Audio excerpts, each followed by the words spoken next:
Então, vamos lá, vamos iniciar a nossa aula. Hoje nós vamos do Salmo 147. Estamos acabando aí as nossas aulas e também já estamos chegando ao fim do livro dos Salmos, né? Que aqui são 150 salmos e a gente está aqui já no 147. Antes, queria pedir para Débora, você faz uma oração para a gente aí, para a gente iniciar a nossa aula? Meu Deus, muito obrigada por essa manhã maravilhosa, neste domingo, Senhor. Obrigada porque o Senhor nos deu a oportunidade, Senhor, de estarmos aqui ouvindo uma aula online, Senhor, que sempre tem trazido muitas bênçãos na nossa vida, Senhor. Tem trazido refrigério, tem trazido renovo. Obrigada, Senhor, pela vida do Éder, seminarista, que tem se disponibilizado também a trazer essa aula, a vida do Ednei, do Plínio, Senhor. Que o Senhor possa abençoá-los, que eles sempre sejam inspirados por Ti, Senhor, para nos abençoar com as Suas aulas, Senhor. Fala conosco hoje, tudo que eu te peço em nome de Jesus, amém. Amém. Ó, os áudios seus foram aí fechados, mas assim que você tiver alguma dúvida, uma pergunta, libera aí. Vamos tentar, né, dar uma dinâmica aqui para nossa aula também, por mais que é um pouco difícil, né, a gente estando online, mas não é impossível. Então vamos fazer algo mais dinâmico aí para a gente, assim, Deus permitir trabalhar legal. Então, o nosso salmo é o Salmo 147. Ele é um salmo com 20 versículos. Então, para a gente dar uma. Eu dividi esses versículos aqui em três motivos aqui, que aí eu explico o porquê, e aí, de acordo com as divisões, a gente usa o texto, beleza? Para a gente também minimizar aqui o nosso tempo, porque 20 versículos é um pouquinho longuinho aí, e aí a gente vai utilizando conforme nas divisões, que eu dividi, como um bom presbiteriano, eu dividi em três pontos esse estudo de hoje. Então, o Salmo 147. Lembrando da aula passada, o Plínio ele nos trouxe a ideia desse esse último conjunto de salmos aqui, que são 6 salmos ínicos, salmos musicais de louvor. É a parte da doxologia final. O que seria a doxologia, né? É a glorificação da grandeza e da majestade de Deus. Então, é a grande doxologia final dos Salmos. Os Salmos estão se findando e fizeram e se juntaram o autor o compilador dos Salmos colocou esses salmos aí de louvor no final. Lembrando que a partir do 146, todos os salmos aqui se fecham com aleluia. Aleluia, louvor a Deus, aleluia, ele é em hebraico, aleluia. Aleluia, que são duas palavras hebraicas. Halilu, que é louvai, mais o Yah, que é o nome do Senhor, o nome que não se traduzia, né? O povo não sabia, não falava o nome, e hoje nós traduzimos, né, por Yahvé. Então, aleluia, aleluia, louvor, louvai ao Senhor, louvam ao Senhor. Então, todos os salmos aqui desse final dessa doxologia final termina com louvor e adoração ao nome de Deus. Um teólogo grande, grande especialista do Antigo Testamento, que é o Bruce Altke, ele diz que esses 6 salmos ínicos e conclusivos do livro dos Salmos, eles são como fogos de artifício para comemorar e glorificar a grandeza de Deus. É como no fim do jogo, os palmeirenses ontem ganhou o campeonato, o que eles fizeram? Lá o Diógenes lá.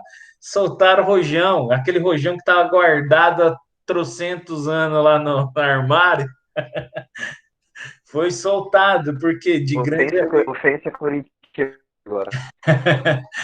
com grande alegria. Por quê? Porque eles estavam felizes. E a mesma coisa foi esse salmo aqui, de grande louvor e adoração, porque o salmista estava feliz. Os salmistas estavam alegres pelo que Deus é, pelo que Deus fez na vida deles. Isso é maravilhoso. Na Septuaginta, alguém sabe me explicar o que é Septuaginta? Hã? A Septuaginta, ele é o Antigo Testamento traduzido para o grego. Septuaginta, porque são 72, que a história lá diz que 70 pessoas foram lá e traduziram. Aí tem aí algo místico aí no meio e tal, que eles traduziram a Bíblia hebraica para o grego. E ela divide esse salmo. Esse Salmo 147, ela divide em dois. São 120 salmos, então a primeiro salmo seria do 1 ao 11 e a segunda parte do 12 ao 20. Mas como nós, como protestantes, reformados, nós seguimos as traduções da Bíblia hebraica, porque a gente vê que a reforma foi uma volta à sola escritura, ao estudo dos originais. Então, a Septuaginta não é usada pelos reformadores, é usada a Bíblia hebraica, então nós usamos o cano hebraico. E também não tem como, assim, você lendo e estudando profundamente esse salmo, não tem como você dividi-lo. Você vê que perde a conexão, se perde um pouco o sentido. E por isso que, logicamente, nós continuamos com esse salmo completo, de 1 a 20, o salmo 147, um louvor ao Deus Todo-Poderoso. Lembrando que esse título que tem aqui é o título dado pelo tradutor. Esse título não tem na Bíblia hebraica. Mas para nos ajudar, o tradutor coloca títulos. Sempre esses títulos que estão em negrito são dados pelo tradutor da Bíblia. Aí quando tem aqueles títulos, deixa eu ver se tem um outro aqui, ó. Esses títulozinhos assim, ó, que nem o Salmo de Davi em itálico, esse é o início do Salmo. Aí esse sim, mas em negrito é um título dado sempre pelo tradutor da Bíblia, né? Pelo cara que traduziu a Bíblia. Que nem que a igreja presbiteriana usa, a ARA, a Almeida atualizada, tem a NA, algumas diferem um pouco, né? Mas então, entrando assim no contexto deste salmo, esse salmo é muito legal o contexto dele. Ele a provável composição dele foi na época da dedicação da reconstrução dos muros de Jerusalém, que a gente encontra lá em Neemias 12, Neemias 12. Quando Neemias e os colaboradores lá terminaram de reconstruir os muros de Jerusalém, eles terminaram de restaurar as portas, de restaurar tudo que estava destruído, de reassentar o povo. Aí eles convocam uma grande assembleia e consagram aquilo a Deus. E este salmo provavelmente foi um salmo escrito para este momento, para louvar a Deus, para ter restaurado o povo de Israel. Alan Harman, que é um teólogo e comentarista, ele é o comentarista dos comentários da editora Cultura Cristã do Antigo Testamento, ele diz que esse tempo era jubiloso e teria sido o mais apropriado, um cântico para conclamar a todos ali que louvassem ao Senhor pelo seu grande favor demonstrado a Israel. O povo de Israel voltou do exílio. O Jerusalém estava totalmente destruída, devastada, e eles reconstruíram os muros, o templo, e este hino foi para louvar o nome de Deus por causa disso. E uma das características que a gente encontra nesse salmo são os verbos no indicativo: edifica, sara, ampara, porque demonstra que Deus ele assim, ele não edificou, ele não sarou, ele não amparou, ele edifica, porque ele ainda edifica a nossa vida. Ele sara, ele ainda sara as nossas feridas. Ele ampara, Deus ainda nos ampara. Não somente o povo lá no pós-exílio, o povo na época do salmista, mas a nós também. Isso demonstra que Deus que o Senhor ele é dinâmico e ele mantém uma constância dessa dinâmica que ele traz até hoje na nossa vida. E aqui, como eu disse, eu encontrei 3 motivos pelos quais o salmista louvou o Senhor. E eu tentei usar o verbo louvar e cantar, que é próximo, que é o que ele utiliza aqui. Ele utiliza esses 3 verbos. Tanto se você vê no versículo 1, ele inicia com louvai ao Senhor. No versículo 7, ele diz cantai ao Senhor. No versículo 12, louvai Jerusalém ao Senhor. Esses 3 versículos, eles estão no. Ó, eu tô meio bom de português hoje aí, ó. O negócio é que eles estão no imperativo afirmativo, que é uma ordem dada que de você tem que louvar ao Senhor, você tem que cantar ao Senhor. É imperativo, tá ali no primeiro verbo, louvai, que está na segunda pessoa do plural do imperativo, cantai também está nessa mesma segunda pessoa do plural, e louva está na segunda pessoa do singular. Então, o salmista está conclamando: louvem ao Senhor. Essa é a nossa função. Então, o primeiro motivo que a gente encontra aqui do salmista seria porque o seu povo foi restaurado. Alguém pode ler para mim aí o salmo do versículo 1 ao 6? Abre o seu áudio e leia. Louvai ao Senhor, porque é bom e amável cantar louvores ao nosso Deus. Fica-lhe bem o cântico de louvor. O Senhor edifica Jerusalém e congrega os dispersos de Israel. Ele sara os que têm o coração quebrantado e trata das feridas deles. Conta o número das estrelas, chamando-as todas pelo seu nome. Grande é o nosso Senhor e muito poderoso.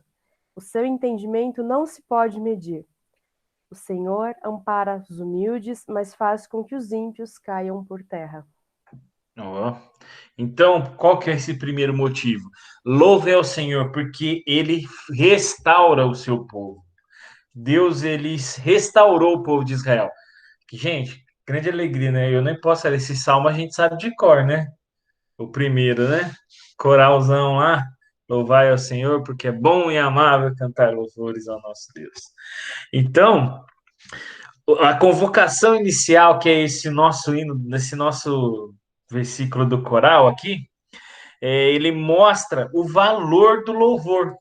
Porque aqui o que é bom e amável cantar louvores ao nosso Deus. Esse é o valor de nós louvarmos.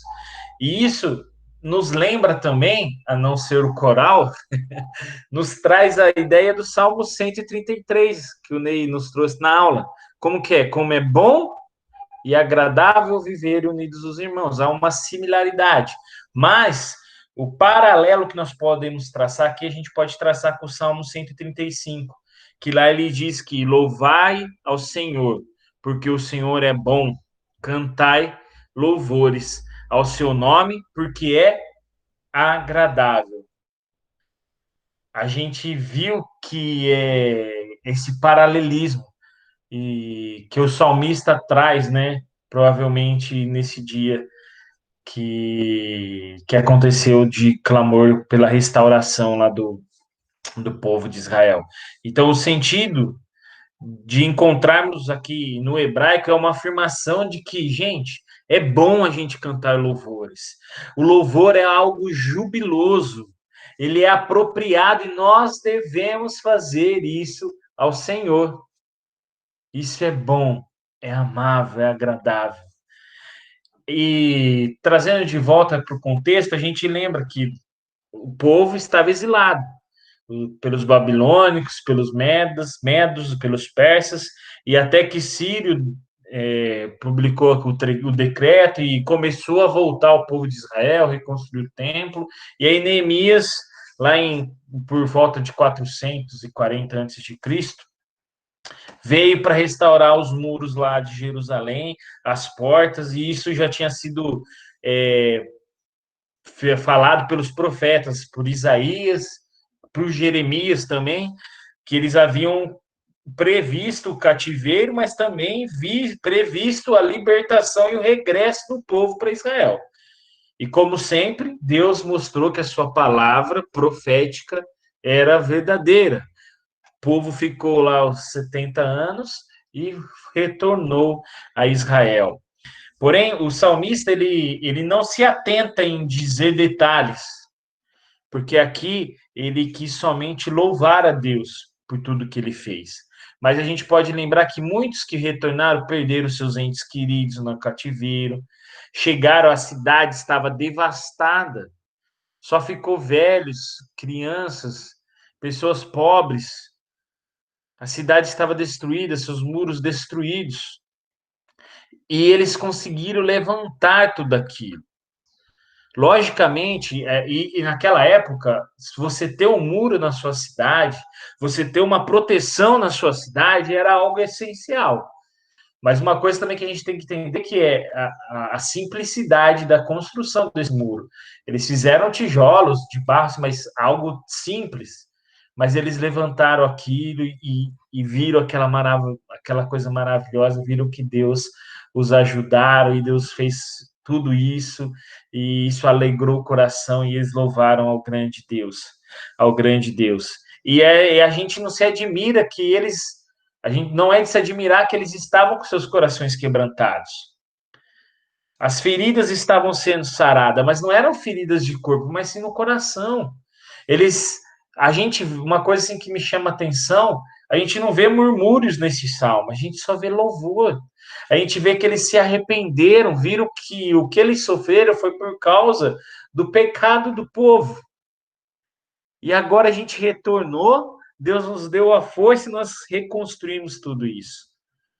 E o pecado do Senhor foi restaurado na nossa vida. Nós nos arrependemos daquilo que nós fizemos e o Senhor nos abençoou. Deus deu o consolo que o povo ali precisava. Gente, o nosso Deus é grande, ele conhecia as pessoas e ele conhece a gente até hoje. Ele sabe das nossas necessidades, ele sabe dos nossos medos, ele sabia o que Israel precisava, ele sabe o que eu e você precisa. Ele conta as estrelas e as conhece pelo nome.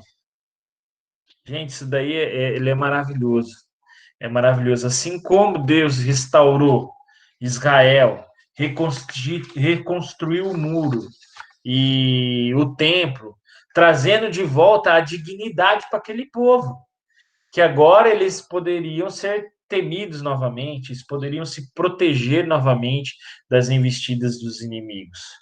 Ele, assim como restaurou, ele está nos restaurando e ele olha por nossas vidas. E aí veio na minha mente aquele discurso do apóstolo Pedro, lá em Atos 13, que ele diz assim: arrependei-vos, pois, e convertei-vos, para serem cancelados os vossos pecados, a fim de que da presença do Senhor venham tempos de refrigério, e que vive ele, o Cristo, que já foi designado Jesus, ao qual é necessário que o céu receba até os tempos da restauração de todas as coisas, de que Deus falou por boca dos seus santos profetas desde a antiguidade.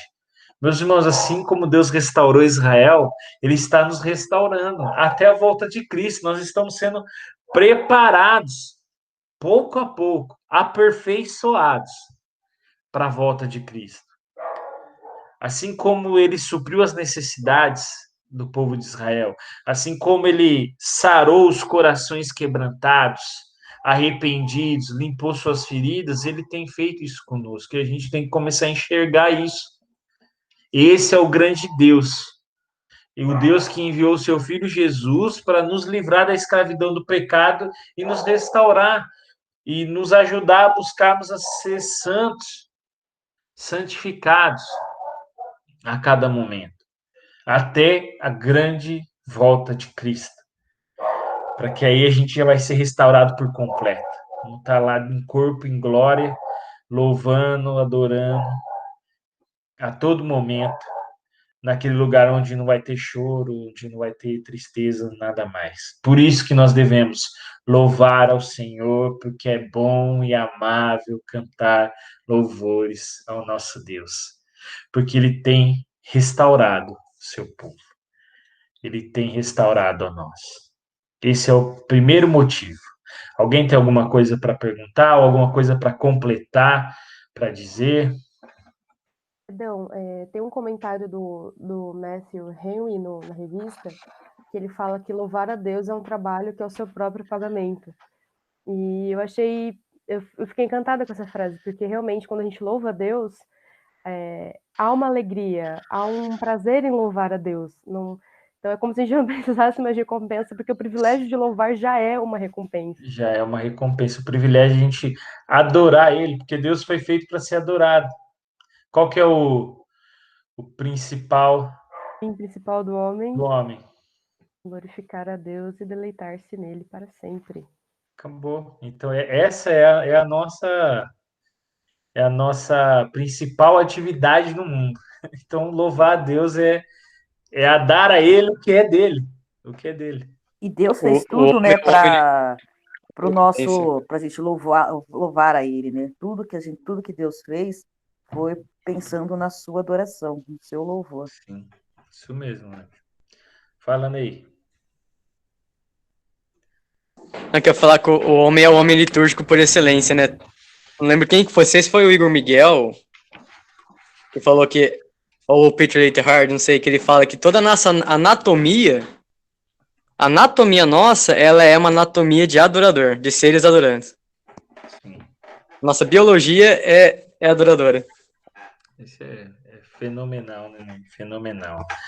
Fenomenal. Então nós temos que louvar ao Senhor, porque é bom e amável cantar louvores ao nosso Deus.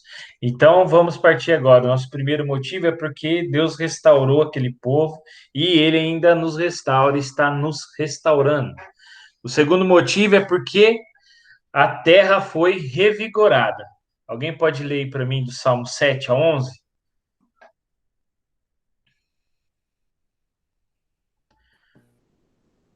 Cantai ao Senhor com ações de graças, entoai louvores ao som da harpa ao nosso Deus, que cobre de nuvens os céus, prepara chuva para a terra, faz brotar nos montes a erva e dá alimento aos animais e aos filhos dos corvos, quando clamam. Não faz caso da força do cavalo, nem se compraz nos músculos do guerreiro. Agrada-se o Senhor dos que o temem e dos que o esperam na sua misericórdia. Gente, é muito bom. A gente vê aqui que Deus ele supriu, né? Que nem ele revigorou aquilo que o povo de Israel tinha perdido. Porque os exilados, quando eles voltaram à terra lá, a terra estava devastada pela guerra, por todas aquelas décadas que eles ficaram ali, que o povo que foi exilado e os pobres e os que não tinham forças estavam lá, a terra ficou desgastada. Então o Senhor veio e renovou aquela terra, revigorou chuvas, as nuvens vieram sobre a terra, derramou chuvas vivificadoras que as sementes voltaram a serem replantadas, as coisas começaram a nascer novamente, a relva cresceu nas montanhas, onde ninguém havia semeado mais, alimentou as feras dos campos para que as feras não viessem e atacassem o povo de Israel. Não deu para ouvir, Jorge. Ele fez a relva crescer, alimentou. Olha, isso é muito legal e a gente vê isso lá em Lucas também, agora que fala dos corvos, né? Quando os corvos crescem, os pais abandonam os filhos dos corvos, os pais corvos. Então hoje nós não pode comemorar o Dia dos Pais para os pais corvos, porque eles não são os pais bons. Então eles alimentam, eles deixam. Gente, corta isso aí depois. Eles deixavam os corvinhos lá. Corvo é bem Vai cortar parecido nada, com não. o urubu, viu? Então A é o bióloga Mengo. É o chora. Mengo. Então os corvinhos ficavam lá com fome. Então, se Deus dá alimento para os corvos, porque é isso que gente, eu não estou falando, é que os antigos pensavam dessa maneira. Era o pensamento dos antigos, né? Para trazer a gente a esse contexto, por que que o salmista colocou isso na Bíblia. Então, os antigos eles acreditavam que os filhos dos corvos eram abandonados. E, e assim Deus dava o sustento até para os corvos, para que eles pudessem encontrar os alimentos. E para os homens e para os animais, era essencial que tivessem saúde para que pudessem trabalhar na colheita, tinha que ter chuva para que eles pudessem prover o sustento para a família, para os seus animais domésticos, mas eles tinham que trabalhar para colher e o mais essencial é que eles tinham que confiar no Senhor e temer e agradar a Ele, enquanto contemplava essa devoção de obediência. E a gente pode ver aqui no Salmo 7, ele diz, cantai. Esse cantai é uma resposta ou algo que a gente tem que... A resposta àquilo que Deus tem feito. Cantar, ó, Deus fez tudo isso, ó. Deus, você tem que ser grato porque ele cobriu de nuvens os céus, está brotando as ervas, os animais estão sendo alimentados. E ele mostra que não é pela força, não é pela sua força. Não adianta você querer ser forte que nem o Joãozinho lá, não vai adiantar, porque não é por sua força que você vai conseguir as coisas. Não é pela força dos músculos do guerreiro ou pela força do cavalo, mas a força vem do Senhor para aquelas pessoas que o temem, para aquelas pessoas que sabem que Ele é misericordioso para a gente. O Sabe João que no Ele texto aí é o tem... cavalo, né? O João no texto é o cavalo. Tadinho, não, ele é o guerreiro, o guerreiro. Tô falando mal do Joãozinho, não. Então, o Deus, ele não é o criador que se preocupa só com as estrelas, mas ele também se preocupa com a necessidade dos gatos, porque ele lá fala, ele sabe o nome das estrelas, mas ele se preocupa com o gado, com, com a gente, né, que somos imagem e semelhança dele. Ele se preocupa com toda a sua obra, ele provê chuvas com facilidade, chuvas que produzem o alimento para nós, para os animais domésticos, selvagens, para toda a força humana, para que dê força para esses cavalos, para que esses cavalos sejam fortes, para que os guerreiros sejam fortes, eles precisam ter o alimento. Eles precisam ter as coisas, que não adianta, senão eles não vão ser fortes. Por isso que a força vem do Senhor. Tudo vem do Senhor. E a gente tem que, por isso a gente tem que se deleitar não naquilo que os homens produzem pelas suas próprias mãos, mas se deleitar porque tudo isso é produzido por causa de Deus. O nosso louvor e adoração é porque Deus tem feito isso. A gente tem que honrar e glorificar o nome de Deus, porque é nele que nós temos que deleitar, porque ele reconhece, ele sabe quem nós somos, ele sabe das nossas deficiências, ele sabe que a gente é fraco, mas ele derrama o seu amor. Aqueles que o temem, ele cuida, ele cuida. Eu acho legal que o Wiersbe, ele usa assim que aqueles que o temem, ele fala esse temor é como a reverência de uma criança.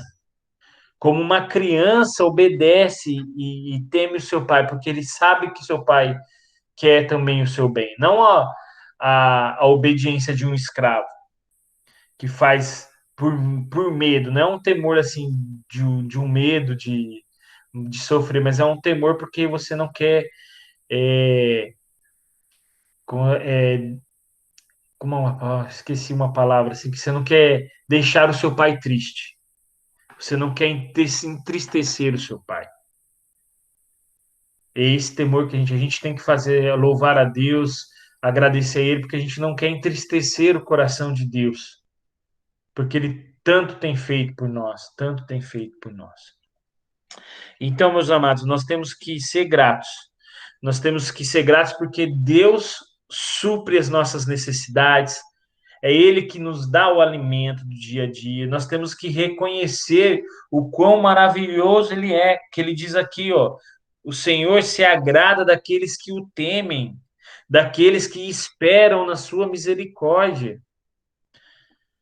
É por isso que a gente não pode acreditar nas nossas forças ou achar que por nós mesmos a gente consegue. Mas nós temos que entender que é Deus e nos agradarmos e agradar a Ele, louvar a Ele, reconhecer que Ele é o Deus Todo-Poderoso. Ele é o Todo-Poderoso.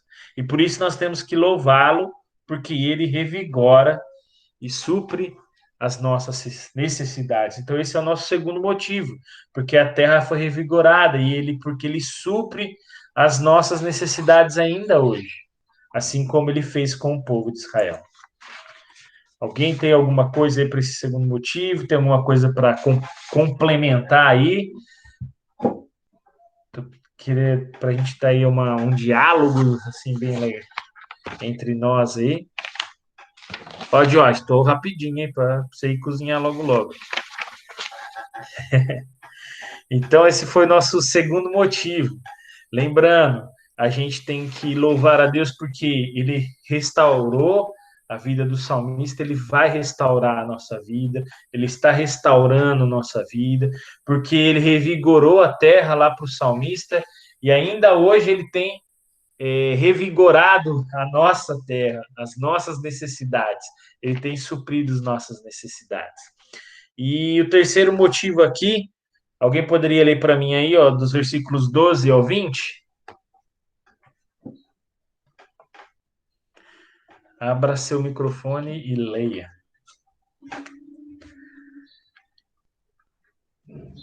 Vou ler, tá? Opa, leia aí, Plínio.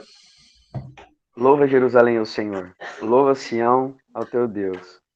Pois ele reforçou as trancas das tuas portas e abençoou os teus filhos dentro de ti. Estabeleceu a paz nas tuas fronteiras e te farta com o melhor do trigo. Ele envia suas ordens à terra e sua palavra corre velozmente. Dá a neve como lã e espalha a geada como cinza. Ele arroja o seu gelo em migalhas e quem resiste ao seu frio? Manda a sua palavra e o derrete. Faz soprar o vento e as águas correm. Mostra a sua palavra a Jacó, as suas leis e os seus preceitos a Israel. Não fez assim a nenhuma outra nação. Todas ignoram os seus preceitos. Aleluia. Aleluia.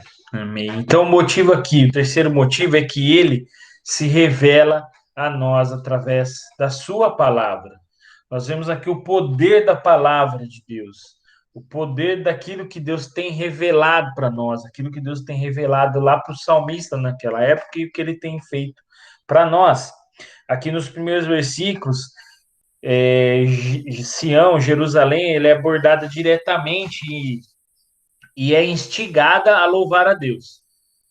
E ele apresenta as razões, né? Ele fornece que as defesas da cidade e que Deus concede as suas bênçãos aqui a todos os habitantes, e agora o povo, eles podem descansar, porque eles estão protegidos de batalhas, as colheitas são abundantes e a fome está saciada, porque o trigo, o alimento, estava vindo agora. Então, a palavra profética que Deus permitiu para reconstruir Jerusalém, e em seguida o Senhor derrama as bênçãos no povo. Na língua hebraica, a paz não é a ausência de guerra. A paz, ela é algo absoluto que mostra que você vai ter tudo. Prosperidade material, saúde física, que você vai estar em paz. Deus completou o seu coração. As coisas não vão te angustiar. Então, a paz vai reinar, o shalom de Deus vai reinar sobre o seu povo ali. E eles estavam agora com as fronteiras tranquilas, seus muros fortificados, seus portões trancados, e a soma dessas coisas resultava que eles estavam protegidos, em segurança, eles estavam em paz. Em paz. É aquela ideia de que você está atravessando, a criança está atravessando a rua com o seu pai, e a hora que ele pega na mão do pai, ele está em segurança. Ele pode ver o que vê, mas ele está segurando na mão do pai dele. Ele sabe que seu pai vai protegê-lo. E é essa paz aqui que demonstra aqui. E então, e afinal, a gente vê aqui que é o Senhor que controla o tempo com a sua palavra. Ele faz o que bem lhe aprouver. Ele pode pôr tempestades de granizo e as neves que são raras na Terra Santa, mas não nos picos dos montes. Né, lá em Israel, as neves estavam que nem lá no deserto do Negueb, né, que a água vem por causa da neve no pico do monte, né? Mas a palavra de Deus ele cumpre com seus propósitos. A palavra traz o inverno, traz a primavera para toda a criação, para toda a criação, para toda a criação. Então a gente tem que ver que a maior dádiva aqui é a palavra. Aqui se envolve da revelação da vontade de Deus para o seu povo aqui. A nação que ele fez para si deve ser guiada por essas leis promulgadas do modo que a geração, que o povo de Deus temesse ao Senhor e tivesse uma vida longa lá em Canaã. Deus deu a palavra para Israel, deu lá a Torá, apesar que aqui ainda, com os Salmos, as coisas estavam ainda acontecendo, mas eles tinham os 10 mandamentos. Aqui já tinha, provavelmente, o Pentateuco, que apareceu, que começou a ser editado ali naquela época, os escritos de Moisés e tal. Então, eles já tinham ali toda a revelação de Deus, e ali ainda tinha os profetas, do qual Deus falava. Então, aqui pós-exílio tinha, acho que se eu não me engano, tem outros profetas. Zacarias era profeta pós-exílico. Então nós vemos que Deus ainda falava. E a igreja era abençoada por ter a palavra de Deus. Mas devemos obedecer. Israel, o que Israel fez com a palavra de Deus? E além de, em vez de propagar a palavra de Deus, eles se gabavam de que eles tinham a palavra de Deus, que eles cuidavam dos manuscritos, eles protegiam, eles estudavam, mas era para quem? Para eles. Esse eu acho que foi a grande falha de Israel. Deus não fez isso somente para o seu povo. Deus criou um povo para que esse povo entendesse a sua palavra e espalhasse a sua palavra para todas as nações. Revelasse a palavra do Senhor a todos. E é isso que é para nós hoje. Deus nos dá essa oportunidade. Mas não é para a gente somente ficar entre nós aqui, que nos dizemos cristãos. E o que nós estamos fazendo com essa palavra? O que nós estamos fazendo com Jesus Cristo? Estamos guardando para nós? Não estamos levando para todo mundo aí fora? As pessoas estão com necessidades de ouvir de Jesus Cristo. Ainda em meio a essa pandemia, essa falta de esperança, esse descrédito com autoridades, esse descrédito com a religião, esse descrédito que eles estão tendo com quem é crente. Por quê? Porque a gente não tem obedecido a Deus. A culpa é nossa. A culpa é minha. É minha, que eu não tenho obedecido a Deus devidamente. E eu não estou glorificando a Deus pela sua palavra. Muitas vezes eu estou deixando a palavra de Deus no meu coração. No meu coração não, na minha vida. Porque se ela estiver no meu coração, ela vai pulsar. Ela vai sair para fora, com a minha boca, com as minhas ações. Nenhuma outra lá, aqui, para Israel, eles achavam que eles eram singular. Nenhuma outra nação poderia reivindicar isso. Mas eles deveriam ter levado isso até as nações para mostrarem quem é esse grande Deus. Quem é o grande, poderoso Deus. E a palavra de Deus, ele restaura. É ela que nos ajuda, que nos guia, e nós temos que louvar a Deus, porque hoje nós temos aqui a revelação de Deus, nós temos essa oportunidade de ter a Bíblia, de estudar, de buscar entender isso. Gente, tem gente que não tem Bíblia aí neste mundo.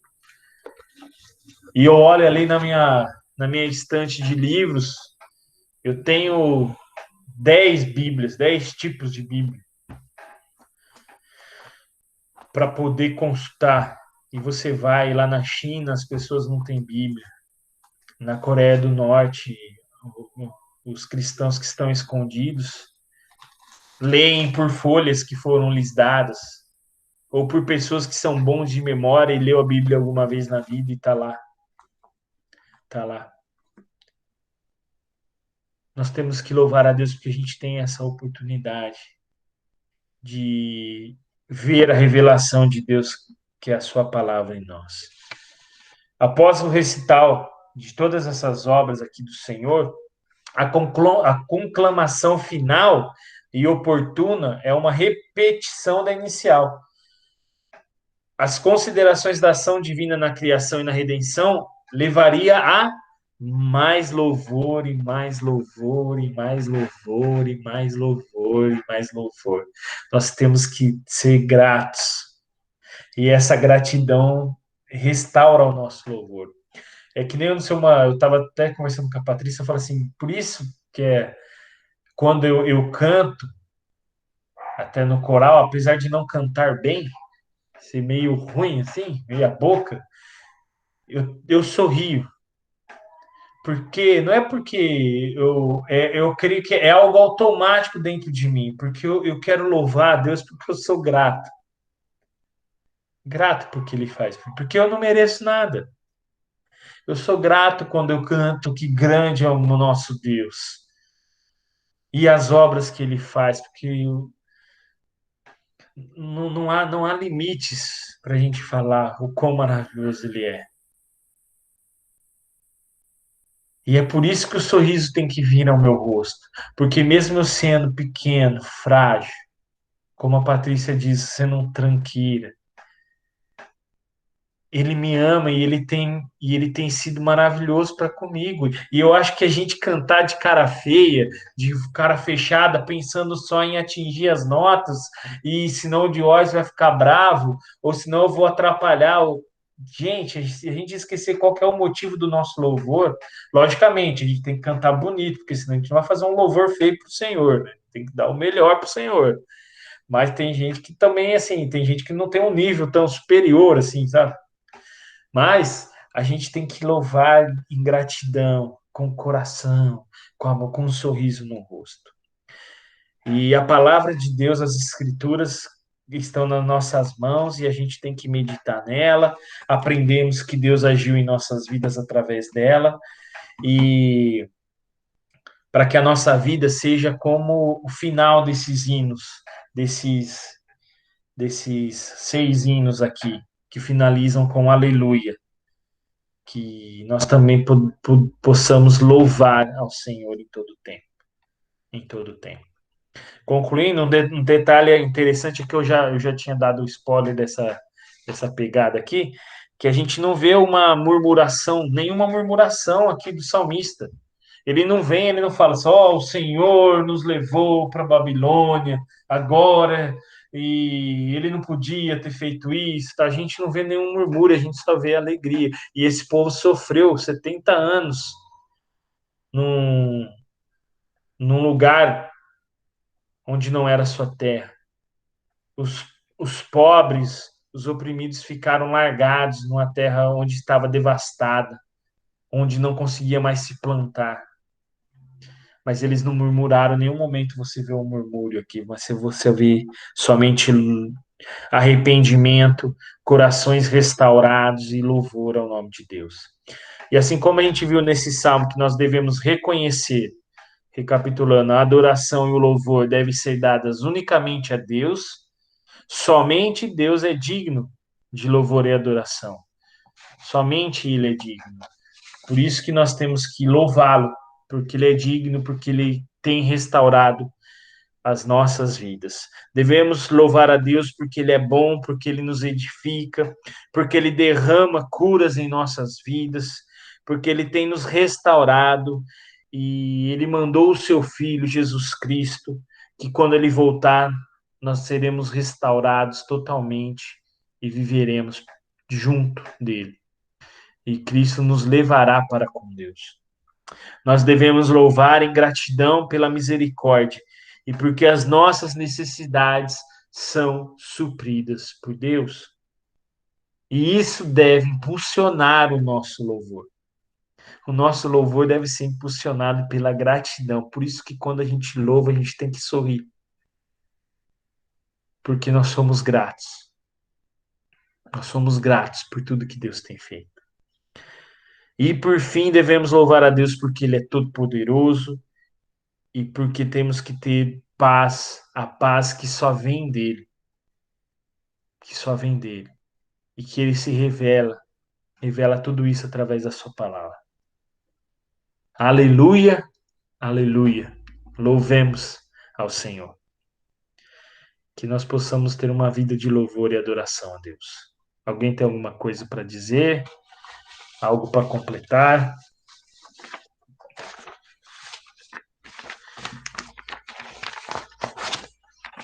Vamos orar para nós encerrarmos aqui este momento e a gente ter um web café rapidinho aí. Vamos orar. Querido Deus, muito obrigado, Senhor, pelo que o Senhor tem feito em nossas vidas. Muito obrigado pelo seu amor, pelo seu cuidado. Deus, nós louvamos o teu nome pelo que o Senhor é. Nós louvamos o teu nome porque o Senhor tem suprido as nossas necessidades em meio a todos os problemas que nós temos vivido. Nós vemos o Senhor no nosso meio, Pai. Te louvamos por isso, Senhor. Te louvamos porque o Senhor sara os nossos corações.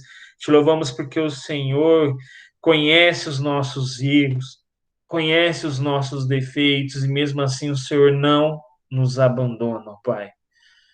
Te louvamos, Senhor, porque o Senhor se revelou para nós através da sua palavra, através das suas escrituras. O Senhor tem tocado os nossos corações. Te louvamos, ó Senhor, porque o Senhor enviou o teu Filho Jesus Cristo, a tua essência, para vir a este mundo, morrer por nós, pelos nossos pecados, porque nós não somos capazes de nos redimirmos. Mas o Senhor se fez homem através do seu Filho e morreu naquela cruz por nós. Te louvamos por isso, Senhor, por esse grande amor teu e do teu Santo Filho. Te louvamos, Senhor, pelo teu Santo Espírito que vive em nós, que está nos ajudando em meio a todas essas coisas que têm acontecido conosco. Que o teu Santo Espírito nos conforte, que o teu Santo Espírito toque os nossos corações, nos chame atenção para a vida, para os caminhos errados que nós queremos seguir. Te louvamos, ó Senhor, porque é bom e agradável louvar ao Senhor. Te louvamos porque o Senhor é maravilhoso para conosco. Te louvamos pelo que o Senhor é, Criador, nosso Criador, Criador deste mundo, Criador dessa galáxia, Criador de tudo. Te louvamos pelo que o Senhor é em todo o tempo. Esteja com cada um de nós, o Senhor conhece cada coração, cada aflição, abençoe a vida dos nossos jovens, dos nossos professores, da nossa igreja, abençoe a vida da nossa nação, na luta contra esse vírus. Deus, nos ajude para que possamos passar, Senhor, por este momento e juntos também louvarmos ao Senhor quando retornarmos à tua casa, a nos unirmos em comunhão em igreja. Muito obrigado por tudo. É isso que eu te peço em nome do teu Filho amado, Jesus Cristo. Amém, Senhor.